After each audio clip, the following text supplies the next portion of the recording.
This is the voice of the New York Football Giants, Bob Papa, and you are listening to the best throughout Europe, the Big Blue UK and Ireland podcast.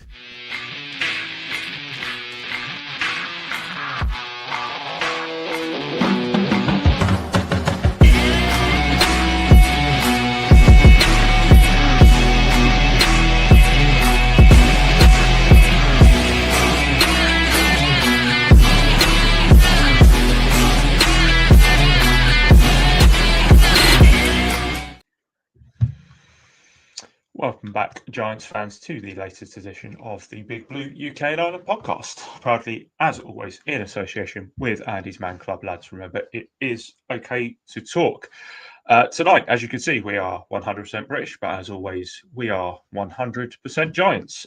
For the second time this week, you have myself hosting and Shane and Aaron joining me, so don't adjust your sets. This is not a replay. This is the second episode of the week. It's a new game. Last week is behind us. We can forget about it. We can move forward. And we have our meetup coming up this weekend, which we will talk about very, very shortly. But before we do, Shane, how are we doing this evening? Yeah, it's all good, man. And a New York team won last night. The Knicks are 1-0 and the season continues like that. Felt nice, I feel like this season, this sporting season, when you take into account the Giants, Penn State, Albion, the Knicks are my only hope now. Either that or I need to take up another sport. Does that help me, OG Obanobie? You're my only hope. Yes. He's on form. That one. He's on form. Aaron, how you doing? Yeah, good. Getting excited for the weekends getting closer, starting early and looking forward to it. And as Steve, as Holty says, fuck the Eagles. And looks like Holty's also trying to pop some digs in already about the West Brom Watford game. 2 minutes 24 into the show. Like, why are you trying to can I not just be happy? The Knicks won. Like, it's my only hope, and but the one team I can rely on this week. And 2.5 minutes in, and Holty's trying to destroy me already. It's going to be one of those shows if this is the way it's going to start. Obviously, we'll start with the meetup, which obviously is coming up on Sunday. Can't believe it's already here. Obviously, remember, clocks go back Sunday. So it is 4 p.m. till late, with kickoff being at 5 p.m. against the Eagles. We're in the early slate. A lot of us have got hotels, so we will be hanging around after the game, checking out what happens in that late window there as well. If anyone is going down to Belushi's earlier on in the day, or is going to be in London early on in the day, just let us know. Send us a message. A few of us will be down there approximately 1 p.m. So we can always hang out with you guys beforehand as well. But yeah, Giants, Eagles, Belushi's, London Bridge, all the details are there. It's also on our pinned post on X. So if you need the location or the address, please go on there to do it. Obviously, it's in association with the New York Giants Fans UK Facebook group. Our friends Andy and Keith, really looking forward to catching up with them as always, and then obviously with everybody else. And it's a big game, as we know, so we are going to get into it. Before we begin though, if you are watching this on YouTube, X or Facebook, please do get involved in the comments.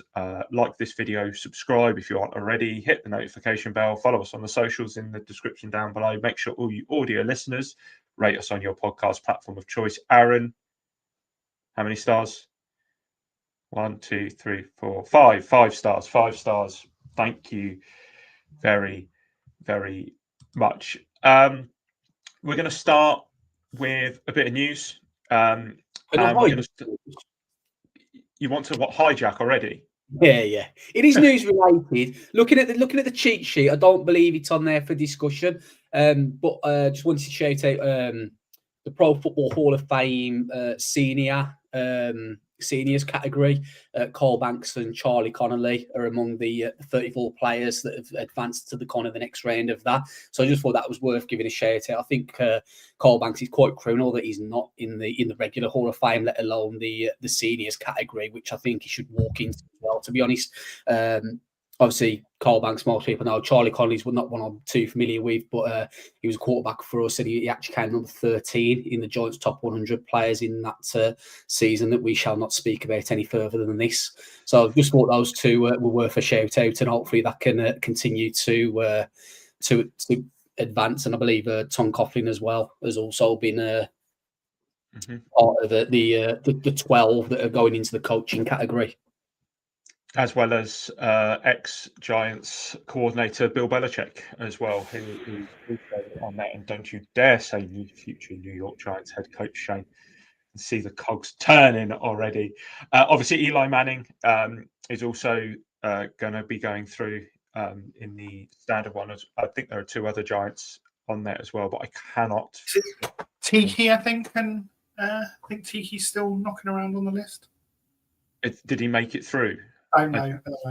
I didn't see. I know I saw Eli on there, but actually, Shane, that's a really good point about Carl Banks. There's a little social media campaign that's actually going on at the moment. I believe we've retweeted it over the last couple of days to try and get Carl Banks into the Hall of Fame. I think he's been talking about it as well. There was a video that was really nicely put together with a few of his teammates and a few of his opponents from obviously when he was playing, talking about the impact that he had on the game. And they were all saying about the fact that with him not being in the Hall of Fame, it's an absolute travesty. And, Carl is somebody that we've spoken to in London when he was over with the Packers. We've been lucky enough to be in the commentary box with him and Bob when we went over. He's somebody who's been a big supporter of ours. He has no skin in the game, so he, doesn't benefit him in any way to do it, but it just shows the love that he has for the Giants and the love that he has for the Giants fans. I also know of many, many UK fans who have personally received, things from Carl, like sideline access and meeting him before the game, etc., etc. So you really can't you really can't come across a nicer guy than Carl. I think on the topic of Carl, I was going to say, I think there's a little bit of a Twitter war with some fans at the minute over his kind of take on the defense stuff, and I think what people forget is like we're fans at the end of the day, and obviously the guys who are out in New York and season ticket holders, they pay damn good money for it, and obviously that they're entitled to their opinions. But I do think some of the run-ins that Carl has with people, I think what people forget is Carl tries to look at things objectively, and doesn't just decide with his heart, the Giants should do this, I should fire Shane Bowen, etc., etc. He tries to look at things with a realm of reality to it, and having been a player in a dressing room, he'll kind of be aware of some of the conversations that kind of probably go on between coaches and players, coaches and that. And I think, some of the stuff that he puts out on Twitter, especially in regards to the defensive coverage, and he's even said himself, if anyone's got any questions for me on Twitter, send them me and I'll answer. And I've seen him reply to like probably over 100 fans, to be honest, this season. And I think, some of the comments I've seen towards him about, you're only saying this because you're in the organisation. I think it's a bit of BS, to be honest with you. Like I say, he just looks at things objectively and doesn't just constantly talk with his heart, which we tend to because we're invested in it from a fan's point of view. But Carl is also a fan and a professional and former player. Absolutely. I think you've absolutely nailed that there, Shane. So, Carl for the Hall of Fame. We are well and true. We're on that train, aren't we? Anyone doubting it, he's an all 1980s NFL all-decade team member in his own right. It's not just the fact that he played with LT. He's on his own. He's a standout player from the 80s. Obviously, the Super Bowls, and obviously part of that Big Blue Wrecking Crew. Thing. If you get the opportunity to go back and find some of his tape, honestly, it's a good watch, and they certainly don't do linebackers like they used to. No, they definitely do not. Right, the rest of the news, but very, very well put, Shane. I think that one. The Giants have welcomed Julia Koch. I don't know if that's how you pronounce it, but I'm going to say it. And her fan. No, I think we heard it the first time. Overseas have just paid attention. They're like, what?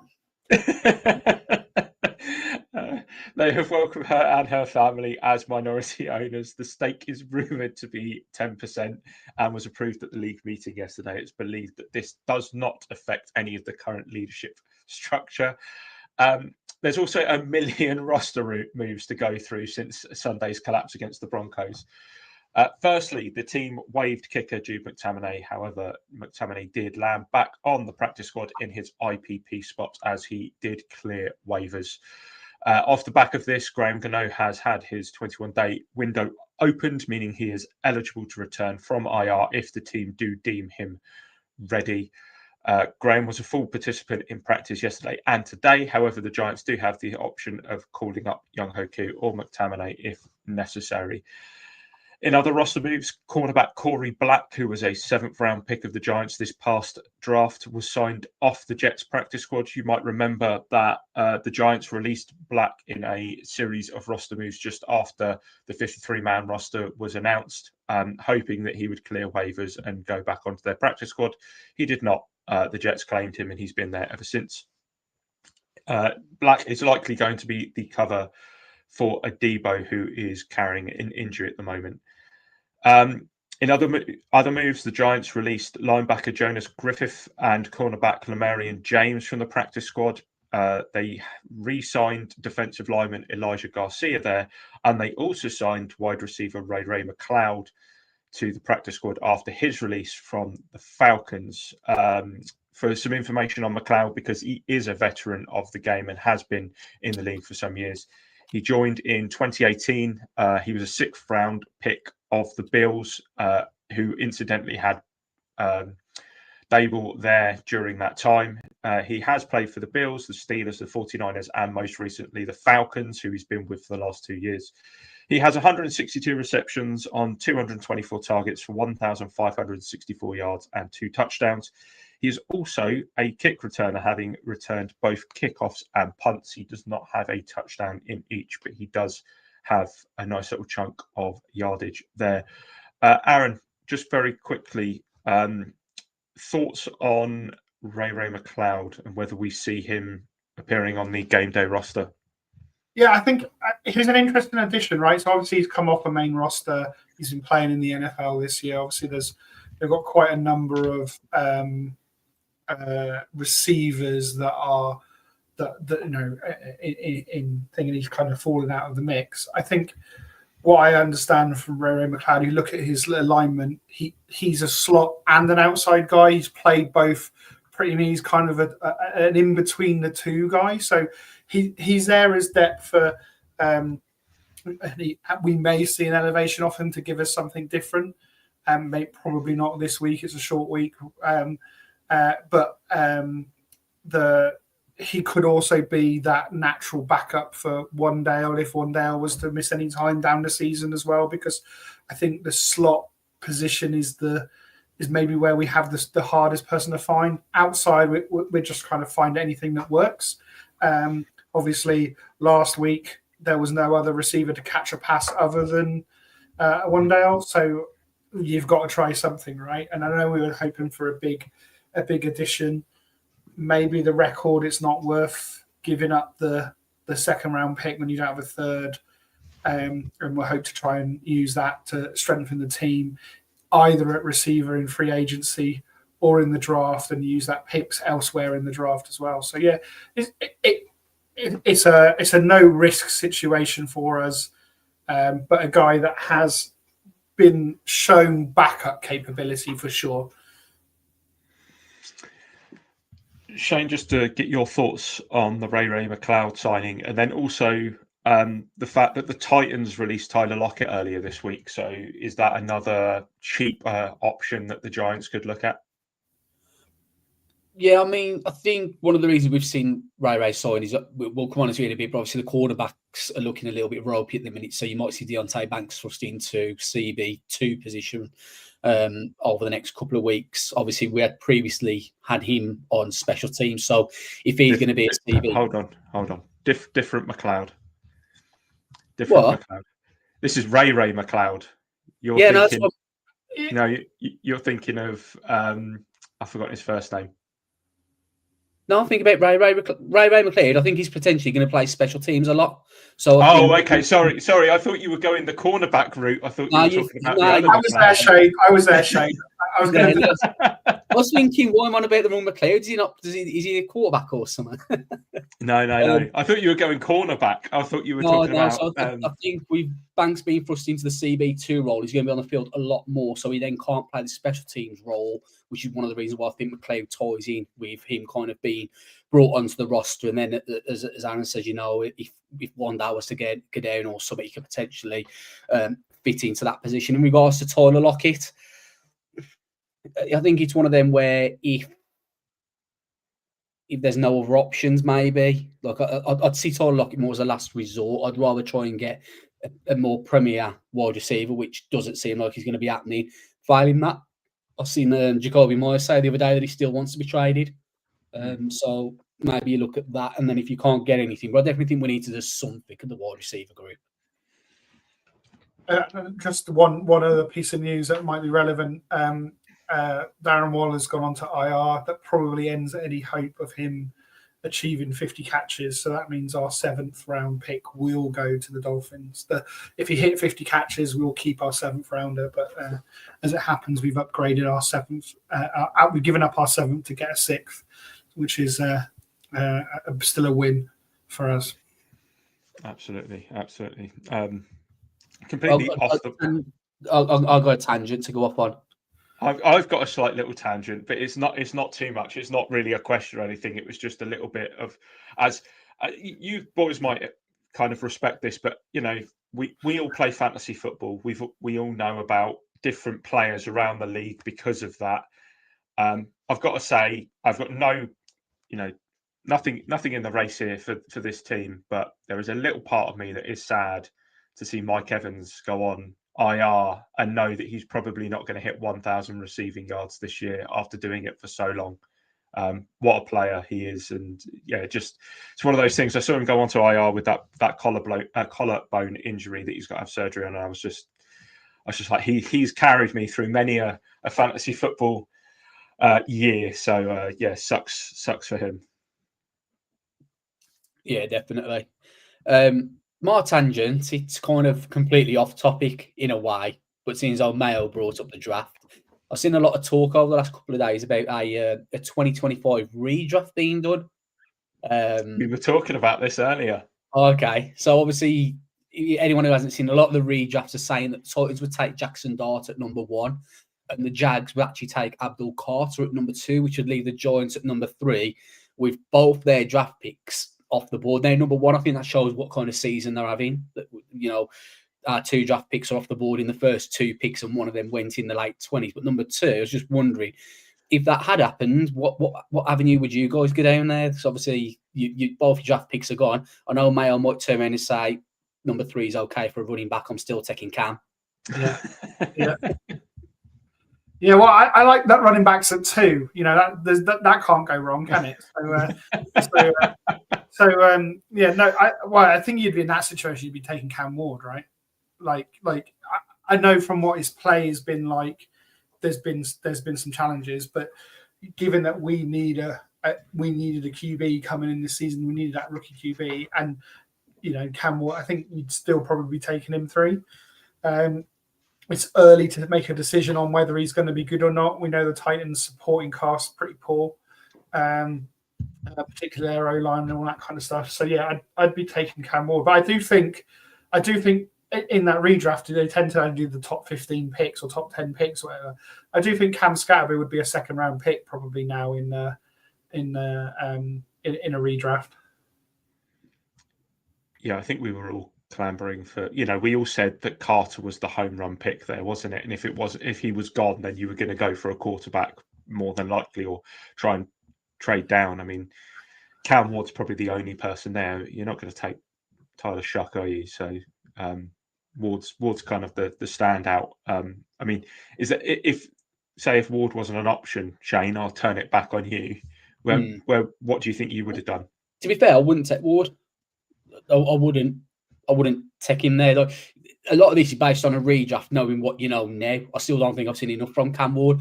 I think for me, the 2 would probably be Emeka Ibuka or Tyler Warren. I think both of them it adds something to this offense and a wide receiver group that it vastly needs it.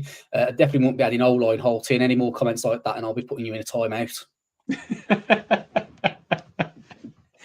It's like being at school. Right, before we move on to talk about... You definitely wouldn't go for short arm Will Campbell, who's looked pretty good at the Patriots? Definitely not. There is nothing to make me take an offensive lineman. Amazing. Right, let's do the injury report and then we can move on to talking about the game. So the injury report has come in. Kev has sent it to us delightfully while he is at work, so he's clearly keeping up to date. But did not participate in practice. Paulson Adebo, knee injury. Brian Burns, hip. DJ Davidson, ankle. Chauncey Goldston, neck, and Javon Holland, knee. So that's the second time that Adebo, Holland, Golston and Burns haven't practiced. DJ Davidson wasn't on the injury report yesterday, so that must be a new one. Limited, Daniel Ballinger with a neck injury. Swayze Bozeman, ankle. Jermaine Illuminor, knee. Demetrius Flanagan-Fowles with a hamstring. And Darius Slayton, hamstring, is limited. So whether we see him this Thursday is, there's a potential. There's a potential there. And then full participant, Jackson Dart, ankle, Graham Gano, groin, and JMS looks like he is on the way back from his concussion that he suffered a couple of weeks ago. So I'm hijacking again. So, question for Mayo, this one. Obviously, I think it's fair to say against the Broncos, that O-line held up pretty well. That held their own. Would you smash JMS straight into the starting lineup if he's good to go on Sunday, or do you think you stick with the 5 that kind of did their job against one of the best defenses in the NFL at the minute? So I think you probably do, but it's a shorter leash, right? So I think JMS was playing better the last few weeks as well. I think you still want to play him, but if he struggles, and we know that Jalen Carter is going to be back for the Eagles as well, because he's not on the injury report now. So if he struggles, you don't hesitate to try and change it, because you've got a guy that you can rely on with a backup. Previously, we've known we haven't got guys that we can rely on at backups at positions, but I think Schlottman played really well, he's closed the gap to JMS, and if there is any trouble, you just try it for a drive and go, well, let's see if we can get something going. But hopefully we won't be in that position. No, I don't think JMS actually played too badly the last, in the game that he started last against the Eagles, wasn't it? So I think he actually played relatively well.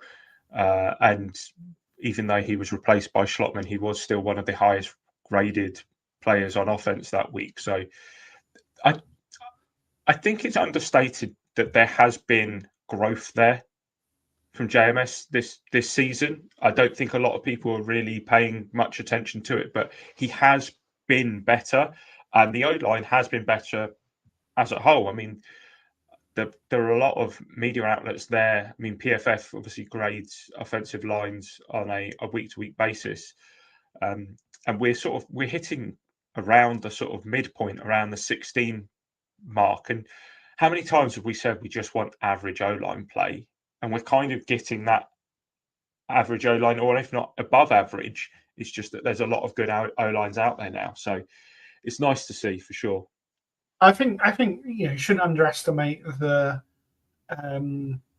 benefit of chemistry that we've had. We've now had, apart from obviously Andrew Thomas not being fit at the start of the season, but as soon as he was back, our starting 5 have been able to play a lot of football together. They have got better where the chemistry is built. Schlottman slotted straight in for JMS and has done all right, but maybe the one place you can slot in and generally you're getting some sort of help at centre. So maybe that is the easiest place to slot in. Snapping aside, it's always a tricky thing, and timing and all that kind of thing. But we've definitely had the benefit of consistency and chemistry and touch wood. Mostly healthy play from the 5 guys that deserve to be there. Exactly that. I mean, let's have a look at this coming weekend's game. There is a chance that if we were to beat the Eagles, this would be the first time we sweep them since 2007. 18 years. 18 years since we swept the Eagles. This could be the opportunity. I hope Belushi's of a broom that we can borrow. We'll sweep the place for them, don't worry. Yeah. So if you look at the Eagles last week, obviously after losing to the Broncos and then us in consecutive weeks, the Eagles took on the Carson Wentz-led Vikings, and they avoided that third successive loss by beating them 28-22. Jalen Hurts threw for 326 yards and 3 touchdowns, achieving a perfect passer rating. AJ Brown and Devonta Smith combined for over 300 of those 326 yards and also for all 3 of those touchdowns as well. So their 2 main wide receivers really took it to the Vikings, and it was a bit of a statement, I guess, from the Eagles offense, who have been spluttering a little bit across the season. It wasn't a perfect performance from the Eagles defense. The Vikings did reach the red zone 6 times, so they were able to march up the field. However, once they were inside that 20-yard line, they were prevented from getting a touchdown 5 of those 6 times, only with the Eagles defense only allowing that 1 touchdown. Carson Wentz did also throw 2 interceptions, 1 for a pick 6, but he did manage to get over 300 yards, and their kicker was able to successfully kick 5 field goals against the Eagles there. So a little bit up and down for them. Obviously, a return to form. It does put them now at 5-2 on the season, and they are still atop the NFC East. But as we know, we weren't expecting anything 2 weeks ago. We were expecting to walk into an ass whooping. It didn't happen. We were able to stifle them. However, this one's in Philly. It's a little bit of a different animal when you go to Philly. I think Jackson Dart has been talking up how much he's looking forward to making some new friends in the stands there in Philadelphia. The Giants fans will travel well, but it's going to be a largely green crowd there. And we are pretty much walking straight into the melting pot. Aaron, you are our resident offensive guru on the pod this evening. So what are you looking for, or what have you seen from the offense that you want to highlight? Yeah, so really weird. We're playing an opponent that we've faced 2 weeks ago. I think it's their first. I think this is also the first return fixture in the NFL this season. So it is really unusually early to be playing your return fixture. And then I think also the Titans and Colts might be playing this weekend, and that's a return fixture as well. But it's certainly the first 2 in the season. So really early to have that kind of turnaround. Second game in what is it, 21 days or whatever, just under 21 days. So I thought, well, I'll talk a bit more about the overall kind of offense and where we stand in the season. So Giants offense ranks 11th in rushing yards per game. We're 7th in first downs and 15th in third down conversion rate. So we're not a top 5 offense, and I don't think anyone would expect us to be, but we're certainly a top offense in the league. And we're a bit lower in passing yards, but generally that's a sign of a team that's led games. Obviously, when you have a lead, you want to run the ball and these kind of things. So those kind of metrics look good. In contrast, the Eagles' defense is 23rd in total yards allowed, 26th in opponent third down rate. But as you touched on, Craig, they're 3rd in opponents' red zone efficiency. So they are getting a lot of stops in the red zone. So the plan clearly is to score from 30 plus yards every time and not get into the red zone, and we'll do really well. So diving into kind of the key players for us, and I think we've had 4 games from Jackson Dart. so far on the season, he's completed 71 of 118 passes for 791 yards, 7 touchdowns, 3 interceptions. And he's featured in 6 games because he came in for in those games for the kind of read option stuff with Russ starting. But he's rushed, and he's had 4 starts, rushed for 37 times for 178 yards, a 4.8 yard average, and 3 touchdowns on the ground. So he's accounted for 10 total touchdowns. He's the third rookie quarterback since 2000 to put 10 total touchdowns in his first 4 career starts. And he joins Justin Herbert and Deshaun Watson in achieving that. He's also become the first rookie quarterback since 2010 to defeat the defending Super Bowl champions. And at 22 years and 149 days, he's the youngest quarterback to ever do so. So from a development curve point of view, he's not one of these 5-year super seniors and you're expecting him to come out NFL ready. He's on the younger end of. I think there was another stat I read, but it was like it's the first time to beat the Super Bowl champion in his first 3 ever starts. I'm like, well, how many quarterbacks get to play the defending Super Bowl champion in the first 3 starts? But he's certainly the first person to do so so early in his career to defeat the defending champion. He's also in his first 3 starts, he's achieved 54, 55, and 58 rushing yards. Again, becoming the third quarterback in the Super Bowl era to rush for 50-plus yards in his first 3 starts, and Hurts and Lamar Jackson are the other 2 QBs to do so. So, from the QB class that's the modern quarterbacks that we've seen, he's up there with some of the best early rookie performances that we've seen. We've got to remember this guy's a guy who's in his 4th start without his top 2 receivers for most of them. And he's showing kind of promise. And I think that's probably a statement of where we're so excited about the game. We're not necessarily going. I know we have the opportunity to sweep the Eagles, but I think we've got the hope of going into a game and seeing Giants touchdowns. And that's really exciting for us to watch. We're not seeing this kind of 3-and-out football. Maybe grab 2 field goals and hopefully the defense holds the opponents under 20 points and maybe we can get back into the game and that kind of thing. We're actually seeing the Giants having leads, scoring on opening drives, really showing some promise of being a functional offense with a good defense to back us up. Hopefully a good defense to back us up. I'll let Shane decide whether that's true or not.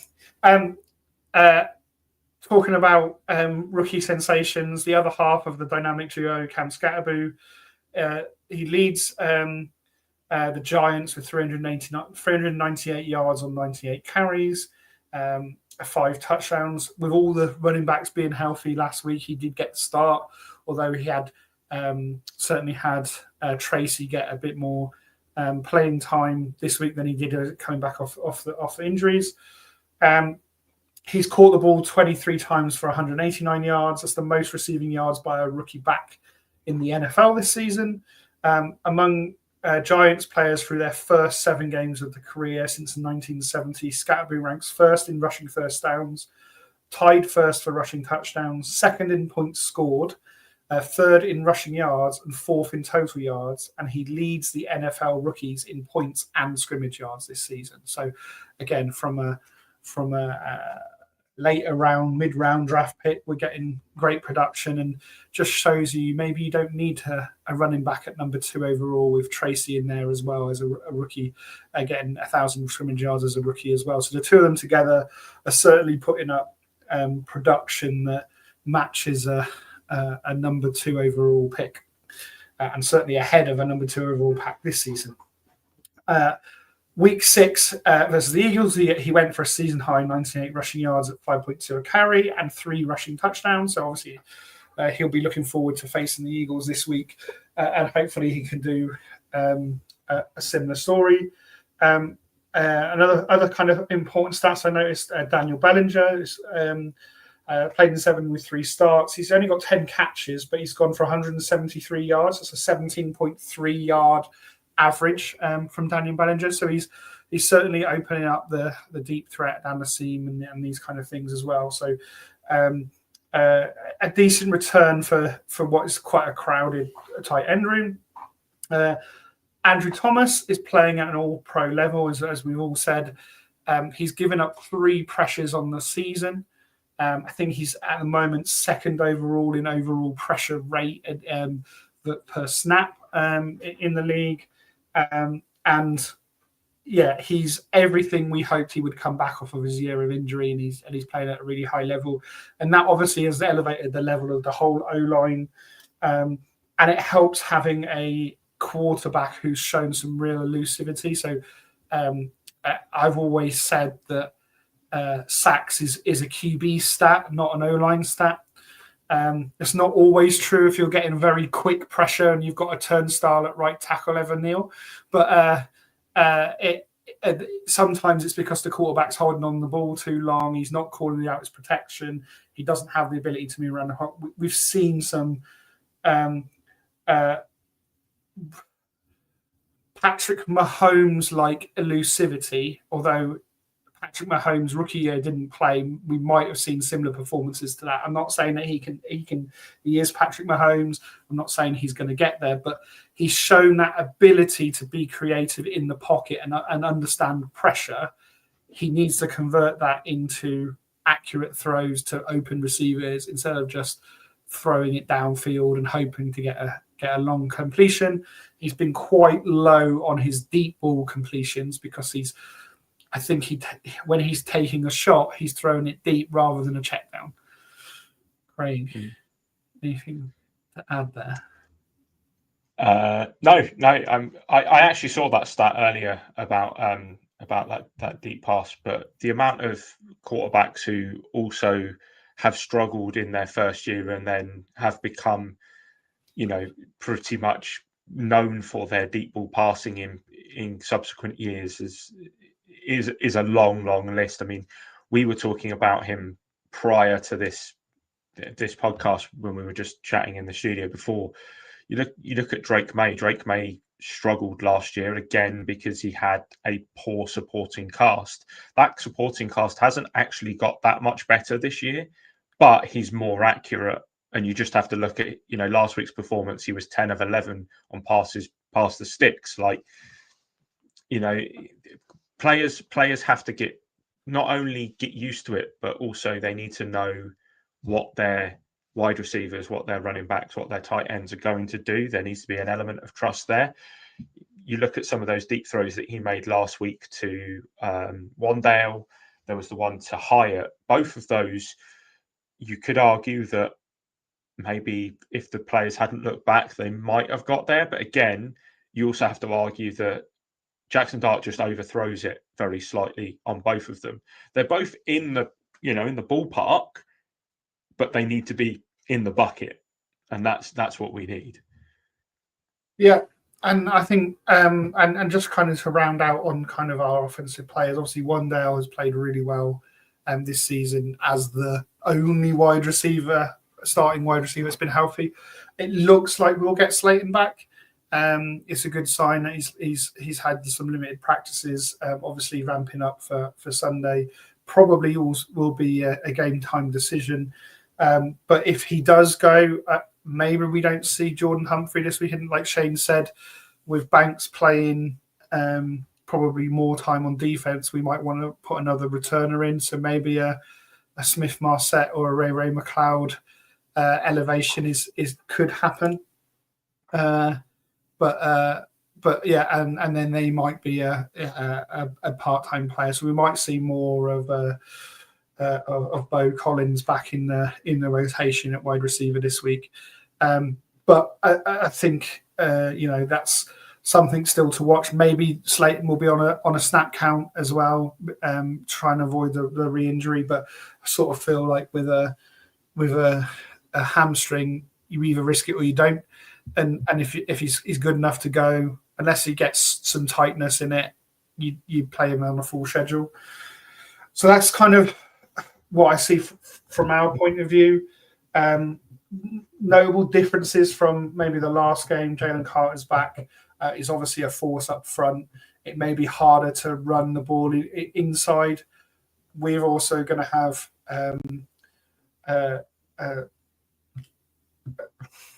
why can't I remember our running back's name? Tracy. Tyron Tracy back, of course. A bit of a blank moment there. So yeah, Tyron Tracy back. Have you been running into lampposts and tunneling your inner Cam Scatterburn? You suffering with CTE yourself? I thought it was just the fact that it's Cam Scatterburn and there's no other running backs. Like they just don't That's exist. all I can think about a running back. Why would I want another running back? No. So Tyron Tracy, we obviously saw his long speed last week.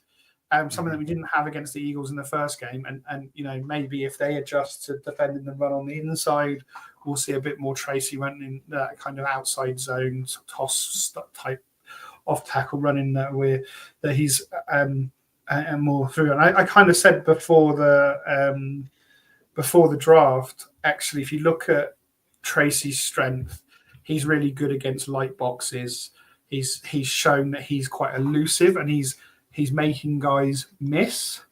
What we're seeing with Cam Scatterboo is he's breaking tackles, and that's kind of generally good against heavier boxes. So the combination of the two does give you like the perfect running back. It's just making sure you have the right guy on the field for the right play and not being too predictable, which is something that we've been calling about. And then kind of finally, I mentioned this. It's going to be get the Simpsons meme ready. I'm going to say the line. It's all about complementary football. So we can't turn over the ball.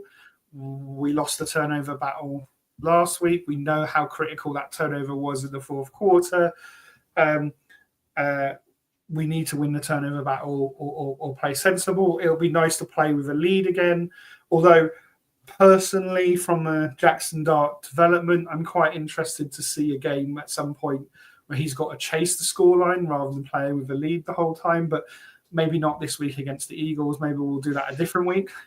I'd like to kind of just start ahead and stay ahead and get further and further ahead like we did the first game. So definitely excited to see how we do. Obviously, just a touch on special teams, and we talked about kick return. We're 5th in return average on kickoff. The Eagles are actually 4th at defending it. So maybe there'll be a bit of a strength versus strength on field position. We'll see how we do on that field position battle. Conversely, we're also something like 21st on punt return, and then about 24th on punt return, stopping it as well. So maybe we'll see some longer punt returns and shorter kick returns. But getting in good field position, staying ahead of the chains, not making silly mistakes, cutting down on the penalties.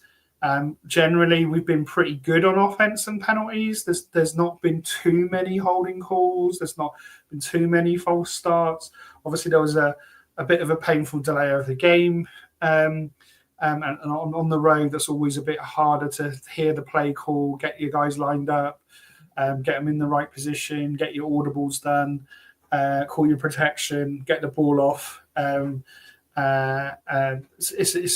can be harder. Obviously, I think the Giants are 31st in penalties. A lot of them have been on coverage though, so it's been more on the defense than it is on the offense side. But it all helps. So I think that's really the key that we want to see.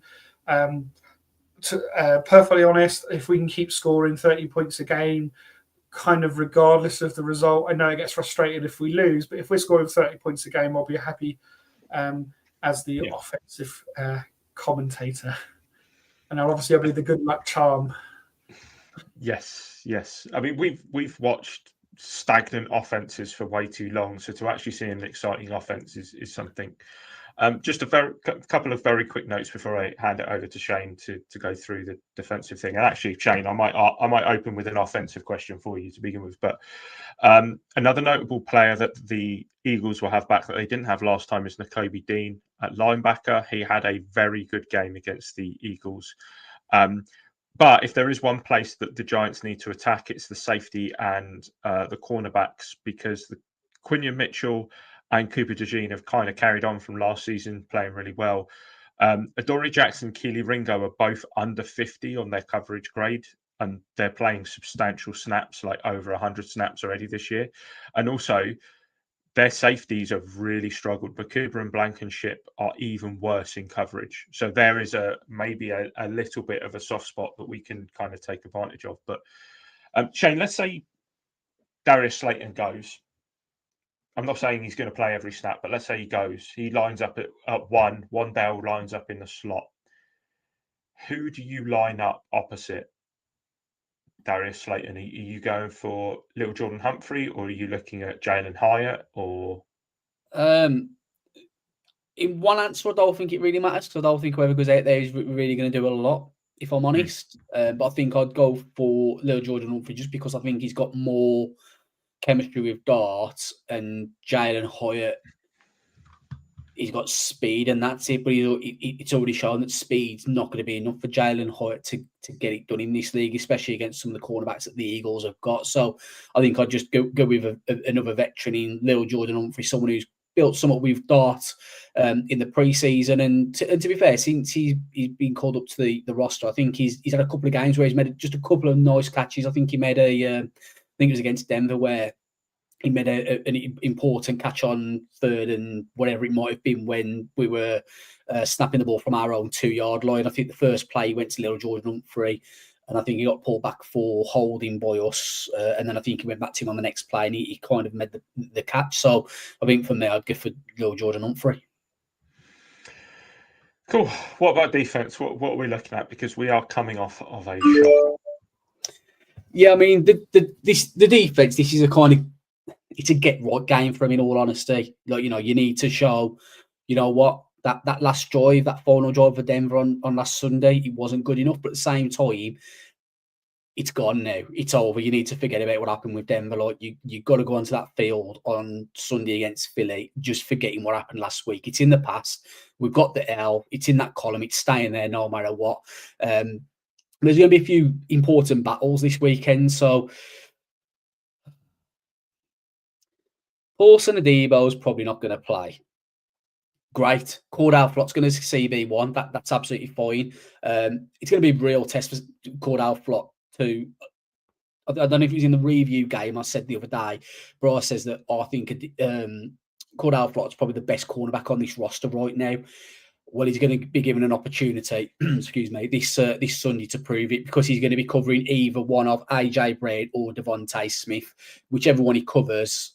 They're both class wide receivers. Now, if you look at what Cordell Flott did in the first game against them, he was targeted 4 times, only allowed 2 catches for a total of 9 yards. So he wasn't targeted too often, but when he was, he didn't allow much completion, 50% completion. Now, if you look at the receiving from that game of the Eagles, AJ Brown led, he had 9 targets with 6 receptions for 80 yards in total. And that's all great. Cordell Flott, we've got faith in him. We think he's potentially the best cornerback. We've got no issues, no concerns about Cordell Flott stepping up. The problem comes with the guy who's going to step up into his position in Deonte Banks. And for me personally, I think this set of games while Paulson Adebo is out is going to dictate Deonte Banks' career in the NFL. Because if he can come in and show, I've had a couple of bad games, didn't have a great year last year, but I can step up, I can make plays and get the pass breakups, I can tackle, not have any too many missed tackles, and show that he can be at least a competent cornerback, that's great. But whilst Paulson Adebo is out, if Deonte Banks continues to show us what he's showed us so far this season, he's not going to be getting a second contract that he's going to want. And he might not get a second contract at all. So, that's going to kind of be the downside. Now, I do wonder if they might try and maybe put one of the safeties over towards Deonte Banks' side a little bit more often, to try and give him a little bit of assistance, a little bit of help. Because he's shown that he needs it. He's shown that either, I'll let other people come up with their own words, but he's shown that he can't be trusted, or he's not competent enough, or not professional enough, whatever words people want to use. But he's shown that he does need that help. So that's going to be the key battle. And in all honesty, will we be surprised if Philly start targeting Deonte Banks a lot? No. The smart thing to do is to target Deonte Banks, because he's shown that he's got limited capabilities. Now, one thing we didn't mention on the news part was the Philly injury report. Now, I've not got Philly's injury report from today, but yesterday, notable players on the offense was AJ Brown didn't practice with a hamstring. I also believe he didn't train today either, but I've not had a confirmed injury report from them. They also had Cam Jurgens not practice with a knee, and also Landon Dickerson was a limited participant with an ankle and back injury. That's two of the starting five offensive line for the Eagles. So, that's going to be kind of ones to watch as we get closer to Sunday. You'd imagine Landon Dixon will be good to go. I imagine Jurgens and Brown, well, they could just be being kind of nursed through this week, ready to go for Sunday. But that's going to be kind of ones to watch on the injury report in regards to Philly. Now, another player who's popped up on the injury report, they've got a tight end named Dallas Goedert. I think we might be familiar with him, since we had 9 catches on 11 targets in the first game for 110 yards and 1 touchdown. We need to brush that up. I personally thought, and I think Craig mentioned it the other day on the review game of Denver, that Bobby and Muasal, I think they played pretty well on Sunday, to be fair to them. They were active. They were making tackles. Muasal made a couple of great plays as well.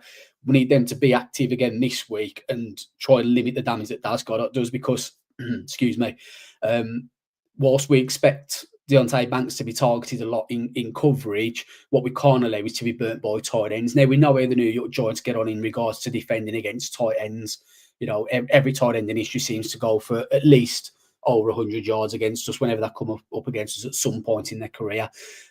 So that's going to be kind of one that we want to try and limit the damage him doing this week compared to what he did in the previous game. It'd be interesting as well. I'll take it both of you guys saw the Vikings play to try and prevent the tush push. I have no faith in Shane Bowen getting that creative or seeing that idea and thinking that looks a good idea, let's give it a go. I think he's going to drop 8 into coverage against it. You just see the Vikings do something like that on defense, and you think, why can't we do something like that? Like, try and do something different, try and do something a little bit creative.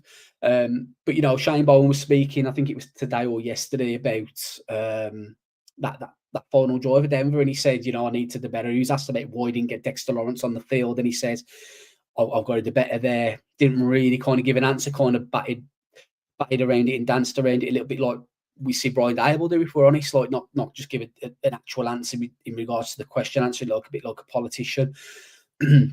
But yeah, I think that they're going to be the key things for me, is help sending a safety over to help Deontay Banks and probably expect Deontay Banks to be targeted a shit ton. Like that's the smart thing to do. You'd be stupid not to if you're Philly, and try and prevent the damage that we can do in regards to Dallas Goedert. Now, there's one player I've not spoken about, and it was inevitable he was going to come up. Likes to wear number 26 for that team, who's not having a great season. And we all know kind of how New York Giants defense does against running backs. Now, in the first game, we kept him pretty quiet. I think in the first 2 carries, he went for over 30 yards, and he didn't really kind of get too involved then. I don't know about you guys, but I just think that this is a big game Sunday, not just because it's against Philly or anything, but I think they might have the backs up about us, about that defeat that they had to us a couple of weeks ago. I think AJ Brown was saying something or shouting something as he went down to the tunnel about losing to us. It's not going to have, it's not going to have gone down well to Philadelphia. Losing to us on the road, that's sure as hell ain't going to want to lose to us at fucking Bird Shit Stadium or whatever they call it. I don't know, but that sure as hell not going to want to lose to us at home. So, and Saquon took a lot of criticism from us. He released his documentary and we beat him, and we didn't just beat him, we held him. We held him in check. He didn't do anything against us. So I think he's also going to potentially have his back up and be like, okay, I want to prove something against them. He has no hard feelings against the Giants. He understands it's business. We kind of understand that it's a business, but he's also going to ball out something that he's not done so far this season. So that'll be one to watch, but I'm sure Philly ain't going to want to lose to us at their place. Bird Shit Stadium, you heard it here first. Just for an update on that injury report, AJ Brown did not practice today. Neither did Cam Jurgens, neither did Adoree Jackson or Azeez Ojulari. So, a few backup players for them that are out, but obviously a few starters there as well. But no, totally agree with all of that. Banks. There is part of me that just wants, if Banks is really struggling, just put Art Green out there. I mean, you're going to have to do something, and Art Green he was okay in preseason, and if Banks is just not up to crack, then you've got to do something. You can't just ignore him. Another player I want to see a performance from this week is Drew Phillips. He's been too up and down. He's been too hit and miss at times. He kind of, the way Drew Phillips plays, someone put it on Twitter, I don't know who it was the other day, but they said, like, when it comes to him rushing and being in the backfield, he's an enforcer, he's a destroyer, he blows shit up. But the minute it comes to him dropping into coverage, he's just, I don't know if he just has a lapping concentration, but he doesn't look the same player as what you see when he's in the kind of the backfield. So, like, when you send him on a cornerback blitz, he blows people up, he makes the play, he blows the play up, brings whoever it is down, whether it's the quarterback or the running back in the backfield. But I just want to see a little bit more from him as an actual cornerback and in coverage. Yep, absolutely. Right, I suppose we should probably get on to predictions. We have had a few in the comments, but obviously if you are new here, watching for the first time, haven't got involved or anything like that, then please do pop your comments in. Pop your prediction into the comments and let us know who you think the first touchdown scorer will be as well, for a bit of fun this week. If we have a look at how we're doing so far, we are doing phenomenally if your name is Shane.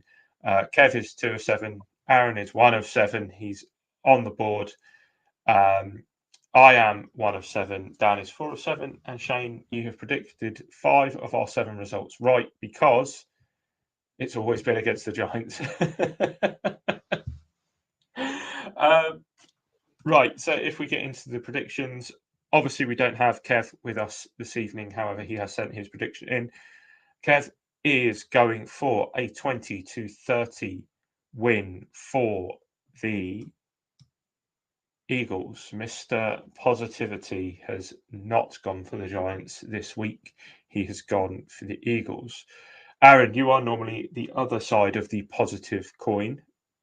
Yeah, and I think he's even gone for a 10-point Philly win. I think they're a 7.5-point favourite, right? So he's even gone against the spread, or the Philly against the spread as well. So, yeah, I think for me, I do feel really positive off the last one. I do really, it's a different battle going into Bird Shit Stadium, but it's something that I still have the confidence that the rookie sensations can get there. And I've gone 28-24 to the Giants. And that is one as 2 2-point conversions and 2 failed 2-point conversions, because we'll have Graham Gano back and he'll injure himself on the opening kickoff and we won't have a kicker for the rest of the game. God almighty. I'm next, and I've actually remembered for once to write down what my prediction is. So I have the Giants covering the spread. So I do think that they will cover the spread at +7. However, I do still have the Eagles winning. What Shane was saying there about, the fact that the Eagles are going to be pissed off, they're going to want to right the wrongs, the fact that it's in Philly, it kind of all just points to it. But I have gone for a close game. I've gone for a 27-24 win for the Eagles. Dan, obviously not here, but he has sent his prediction in as well. He has gone similar to Kev and similar to me. He has gone for an Eagles victory. He's taken Kev's Eagles score and my Giants score and gone for a 24-30. So he has got it being pushed essentially on the spread there. Shane, you're not going to let Aaron lone wolf it, are you? I mean, Mr. Sunshine and Rainbows himself. I mean, I am optimistic about this game, but no, I'm not. I'm not. No, I think I've got Philadelphia winning. I can't remember what my score is. Craig will tell me when it comes up on the screen. 17-27. Thank you, Craig. The main reason why is the fact that I don't trust Deontay Banks. I don't trust us to be able to cover tight ends, and we're playing in Birchett Stadium. And like I said, they're going to want to right the wrong, so to speak, of the game that I'm sure they feel they shouldn't have lost, although they didn't deserve the win. They 100% on that night, Giants were the better team. That'll kill them. They will hate that, and they will want to right it this week. And they had a good offensive performance against the Vikings. Wouldn't surprise me if we see the best Philadelphia offense that they've had this season this weekend. Yep, there we go. I mean, it's a hard one to predict. The one thing that you can say about the Giants since Jackson Dart has come in, other than the fact that there have been a few shock results that we weren't expecting, is that there isn't the doom and gloom when you're trying to think about the prediction for these. I have gone back and forth a couple of times on a few of our predictions, and this one included. Whereas last season, it was a case of, well, we've lost that. Well, we've lost that. Well, we've lost that. Like, there's a little bit more optimism this year, and there's a little bit more unpredictability. There is that chance that the Giants just go out and shock the NFL landscape again by sweeping the Eagles, and all of a sudden the Eagles are in disarray again. So you never know. We have had 5 predictions in the chat. Holty has gone 31-20 to the Eagles, with AJ Brown getting the first touchdown. He's not going to Chris play. has got... Huh? He's not going to play, so that'll be pretty impressive if he does. Chris has gone 30-27 with the Giants walk-off field goal, just to make that, the kicking issue even more apparent, and the fact that Gano's can come in and do it. Smith first touchdown, 24-21 Giants for Steve there. Darren has gone 24-17 Giants, and Kieran has gone 27-17 Eagles win. So the same as Shane. He's even gone for a snake first touchdown. Shane, first touchdown scorer? Jackson Dart. I like that. Aaron? Well, so I think it will be Scatterboo, obviously, but just as a little sneaky side bet, Dexter Lawrence. That's an out there. I'd love to see the odds on that. I'm going to go Belly. I feel like D-Bell has really come into his own. He's really starting to get a bit of confidence. He's being able to play a lot more than he has done, and we're loving our little sort of 2 tight end sets at the moment, that allows him to become as open as he was for that first touchdown against the Broncos in the busted coverage. I think that we'll see a lot of him. We'll see a lot of Theo, but I'm just going to back Belly for that. As Kieran says, looking forward to seeing you on Sunday, lads.